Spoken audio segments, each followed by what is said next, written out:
আজ ৭ সেপ্টেম্বর সোমবার বিকেল ৫টায় জাহিদ হোসেন আছে এডিটর্স উইকে, জানিয়ে দিচ্ছি শিরোনাম। অষ্টম জাতীয় বেতন কাঠামো মন্ত্রিসভায় অনুমোদন, কার্যকর জুলাই থেকে সর্বনিম্ন বেতন ৮,২৫০ টাকা, যেভাবে বাংলা নববর্ষের উৎসব ভাতা। খাগড়াছড়িতে সেনা অভিযান, সন্ত্রাসীদের সাথে ঘণ্টাব্যাপী গোলাগুলি, মেশিনগান সহ স্বয়ংক্রিয় অস্ত্র ও গুলির উদ্ধার, জনসংহতি সমিতির সদস্য আটক। ভুয়া প্রকল্প দেখিয়ে তুলে নেওয়া হচ্ছে টিআর, কাবিখার টাকা, জড়িত সরকারি কর্মী ও জনপ্রতিনিধিরাও, অভিযোগ পেয়েও ব্যবস্থা নেয় না প্রশাসন। শরণার্থীদের ঢালাওভাবে দেশে ঢুকতে দেবে না অস্ট্রিয়া, ইউরোপের বিভিন্ন দেশকে ৬০০ কোটি টাকা ইউরো শর্ট দেওয়ার ঘোষণা জার্মানি। বিশ্বকাপ ফুটবলের বাছাই পর্বে কাল জর্ডানের মুখোমুখি হচ্ছে বাংলাদেশ। বঙ্গবন্ধু জাতীয় স্টেডিয়ামে খেলা শুরু হবে বিকেল ৫টায়।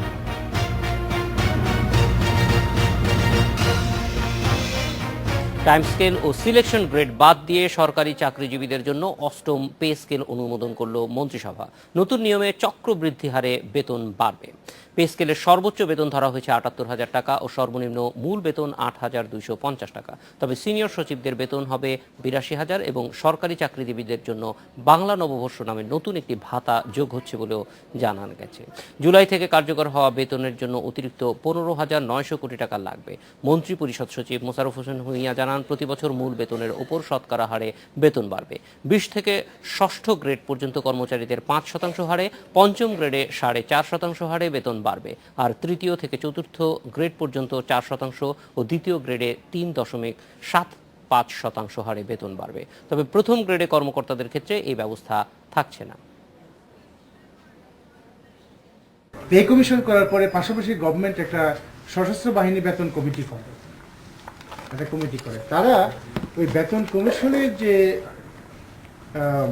সুপারিশের কাঠামো, এটাকে অনুসরণ করে ডিফেন্স সার্ভিসের জন্য তারা কিছু সুপারিশ করে। এটা কিন্তু তাদের মধ্যে একটা যোগাযোগ থাকে, কমিশন কি করছে এটা জেনে নিয়ে তারা সুপারিশটা করে। ইনক্রিমেন্টের যে নতুন পদ্ধতি গ্রহণ করা হয়েছে, তাতে কিন্তু আর ওই স্থায়ী পে কমিশন তো প্রয়োজন নাই, এমনকি নতুন পে কমিশন আবার করার প্রয়োজনীয়তা আছে কিনা সেটাও ভেবে দেখতে হবে। চলতি অর্থবছরের জুলাই থেকে কার্যকর হচ্ছে অষ্টম পে স্কেল। আপাতত নতুন স্কেলে বেতন পেলেও ভাতাসহ অন্যান্য সুযোগ সুবিধার সময় লাগবে। আগের মতোই নতুন পে স্কেলেও ২০টি গ্রেড থাকছে। অষ্টম পে স্কেলে সর্বোচ্চ বেতন ধরা হয়েছে ৭৮,০০০ টাকা আর সর্বনিম্ন বেতন ৮,২৫০ টাকা।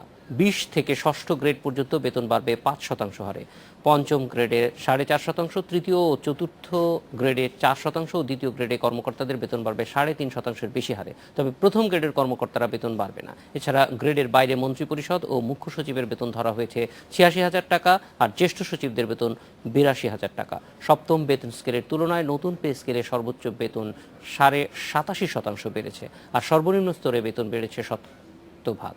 গেল ১০ বছরে ষষ্ঠ, সপ্তম ও অষ্টম তিনটি পে স্কেল কার্যকর হয়েছে। এতে দেখা গেছে বেতন বৃদ্ধির হার বেড়েছে প্রতিবারই, তবে এবারই বেড়েছে সর্বোচ্চ।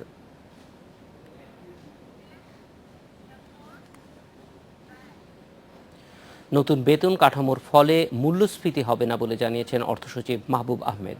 মন্ত্রিসভায় জাতীয় বেতন কাঠামো অনুমোদনের পর এক প্রতিক্রিয়ায় তিনি একথা জানিয়ে বলেন, নতুন বেতন কাঠামোর জন্য বাজেটে বরাদ্দ দেয়া হয়েছে, তাই নতুন করে অর্থ সংগ্রহের প্রয়োজন হবে না। বাজেটের মধ্যে এই যে বর্ধিত অঙ্ক যেটা আসবে সেটা কিন্তু রাখা আছে।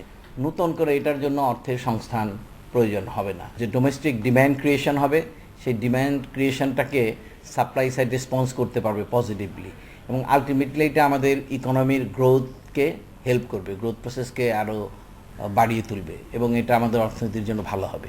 অতএব ইমিডিয়েটলি কোনো ইনফ্লেশন হওয়ার কোনো যুক্তিসঙ্গত কারণ নাই এই পে স্কেল বাড়ানোর জন্য। জাতীয় বেতন কাঠামো নিয়ে আরও জানবো সহকর্মী জিমির আমিরের কাছে। জিমি আমির, এই যে বেতন কাঠামোটি আজকে ঘোষণা করা হলো, এটি অনেক দিন যাবতীয় প্রক্রিয়াটি চলছে, কিন্তু আজকে ঘোষণা করার পরে এই প্রক্রিয়ার সঙ্গে যা যা প্রতিশ্রুতি ছিল সেগুলি সব কিছুই বাস্তবায়ন হয়েছে নাকি কোনো কিছু সারপ্রাইজিং কিছু আছে? জিমি আমির।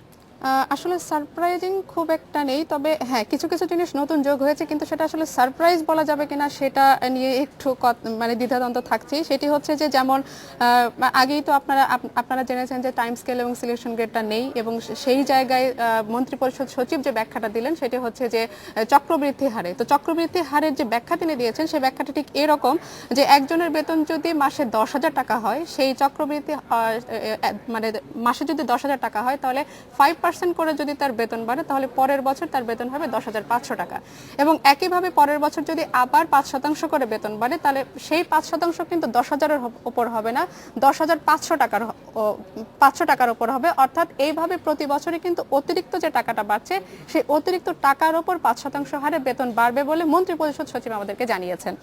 আরেকটি বিষয় আছে, সেটি হচ্ছে যে আপনারা যেটি আগেও বলেছেন সেটা হচ্ছে বাংলা নববর্ষ ভাতা। এখানে যে ব্যাখ্যাটা দেওয়া হয়েছে সেটা হচ্ছে যে অন্যান্য ভাতাগুলো কিন্তু থাকবে, যেমন ঈদ ভাতা, উৎসব বোনাস, বিভিন্ন উৎসব বোনাস, বিভিন্ন ধর্মের যে উৎসব বোনাসগুলো থাকে উৎসব বোনাসগুলো থাকবে।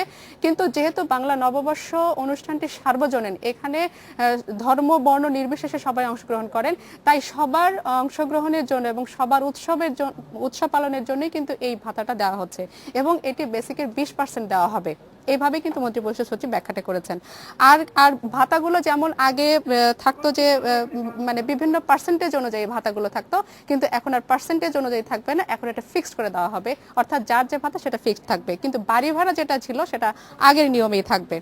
আরেকটি কথা যেটি বলেছেন সেটি হচ্ছে যে সরকারি কর্মকর্তা এবং কর্মচারীদের যে বিভিন্ন গ্রেড, এবং সেই গ্রেড অনুযায়ী হয়তো সরকারি কর্মকর্তা উপরের লেভেলে যারা থাকেন তারা বেশ গর্ব করে কথা বলেন যে আমি তো প্রথম শ্রেণীর, আমি দ্বিতীয় শ্রেণীর, এভাবে গর্ব করে কথা বলেন। কিন্তু মন্ত্রিপরিষদ সচিব বলছেন এবারের গ্রেডে কিন্তু এই গর্ব করার জায়গাটা থাকবে না।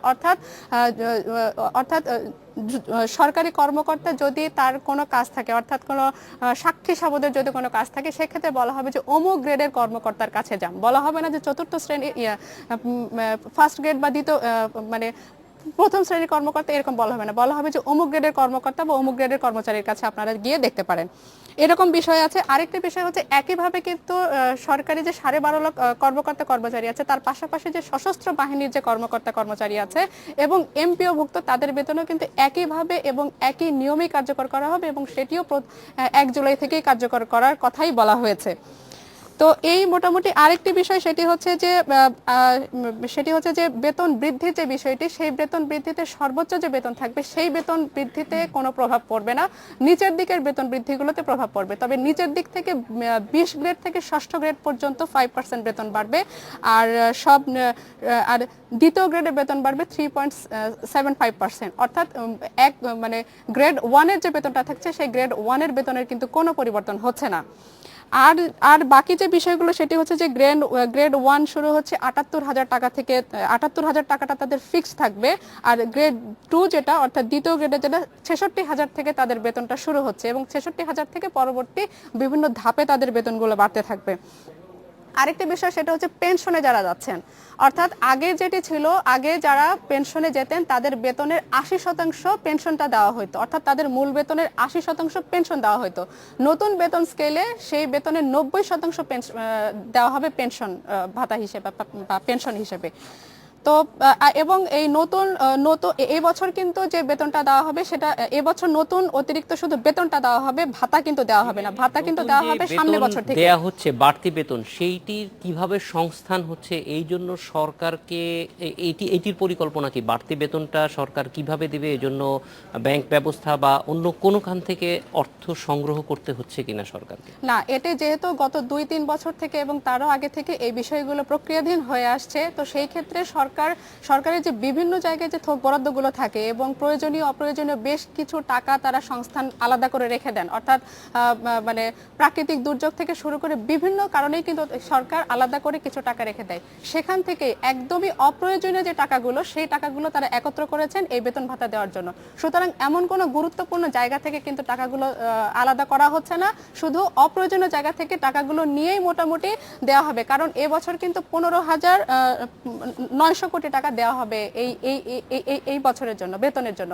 আর ভাতা কিন্তু সামনের বছর দেওয়া হবে। এবছর শুধু অতিরিক্ত মূল বেতনটা দেওয়া হচ্ছে, ভাতা দেওয়া হবে সামনের বছর, এবং সামনের বছর ভাতার জন্য 23,828 কোটি টাকা দরকার হবে সরকারের। জিমি আমির, অনেক ধন্যবাদ আমাদের সঙ্গে যোগ দেওয়ার জন্য। এডিটর স্পিকে নিচ্ছে 40 সেকেন্ডের বিরতি।